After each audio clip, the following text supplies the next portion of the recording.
पश्चिम बंगाल की राजनीति में तृणमूल कांग्रेस के भीतर चल रही खींचतान अब खुलकर सामने आने लगी है। पार्टी में पहले से जारी बगावत, नेताओं के इस्तीफों और संगठनात्मक संकट के बीच अब पार्टी के शीर्ष बैठक में भी मतभेद उभरते दिखाई दिए। सूत्रों के मुताबिक तृणमूल कांग्रेस की राष्ट्रीय कार्य समिति की बैठक के दौरान पार्टी सुप्रीमो ममता बनर्जी की मौजूदगी में ही अभिषेक बनर्जी और कुणाल घोष की तीखी बहस हो गई।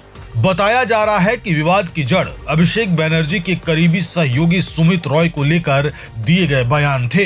हाल ही में पुलिस द्वारा सुमित रॉय की तलाश में अभिषेक बनर्जी के घर पर की गई तलाशी के बाद कुणाल घोष ने सार्वजनिक रूप से सुमित रॉय की भूमिका पर सवाल उठाए थे। उन्होंने आरोप लगाया था कि पार्टी के कई नेताओं को सुमित रॉय को खुश करना पड़ता था और उनके आसपास एक समानांतर शक्ति केंद्र बन गया था। सूत्रों के मुताबिक राष्ट्रीय कार्य समिति की बैठक के दौरान अभिषेक बनर्जी ने कुणाल घोष से सीधे सवाल किया कि उन्होंने सुमित रॉय के खिलाफ सार्वजनिक रूप से ऐसी टिप्पणियां क्यों की।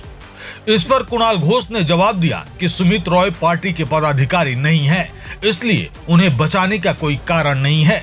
इसके बाद बहस और तीखी हो गई।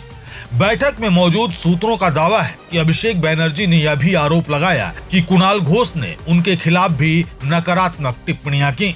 इसके जवाब में दोनों नेताओं के बीच जोरदार बहस शुरू हो गई। हालात ऐसे बन गए कि बैठक कक्ष के बाहर मौजूद लोगों तक ऊंची आवाजें सुनाई देने लगी। बताया जाता है कि स्थिति को शांत करने के लिए खुद ममता बनर्जी को हस्तक्षेप करना पड़ा। यह घटनाक्रम ऐसे समय में सामने आया है जब तृणमूल कांग्रेस पहले ही कई राजनीतिक चुनौतियों का सामना कर रही है।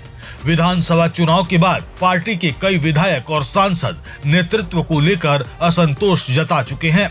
कुछ सांसदों के अलग गुट बनाने और पार्टी के भीतर लगातार बढ़ते मतभेदों ने नेतृत्व की चिंता बढ़ा दी है। दिलचस्प बात यह है कि सुमित रॉय को लेकर आलोचना करने वाले कुणाल घोष ने पुलिस द्वारा अभिषेक बनर्जी के घर पर की गई तलाशी की भी आलोचना की। उन्होंने कहा था कि किसी व्यक्ति की तलाश के नाम पर देर रात या तड़के इस तरह की कार्रवाई उचित नहीं है और इसका विरोध होना चाहिए। हालांकि बैठक के बाद न तो अभिषेक बनर्जी और न ही कुणाल घोष ने इस कथित बहस पर सार्वजनिक रूप से कोई टिप्पणी की। दूसरी ओर इसी बैठक में कुणाल घोष को उत्तर कोलकाता संगठनात्मक जिला का अध्यक्ष बनाए जाने का फैसला भी लिया गया। इसके बाद उन्होंने दोहराया कि वह पार्टी प्रमुख ममता बनर्जी के साथ मजबूती से खड़े हैं और पार्टी छोड़ने का कोई सवाल ही नहीं है।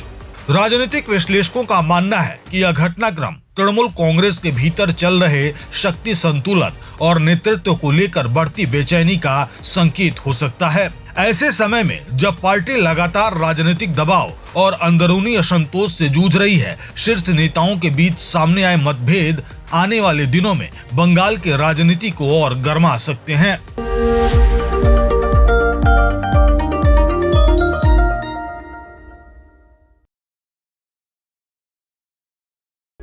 प्रभातखबर.com, विश्वास वही, रफ्तार नहीं।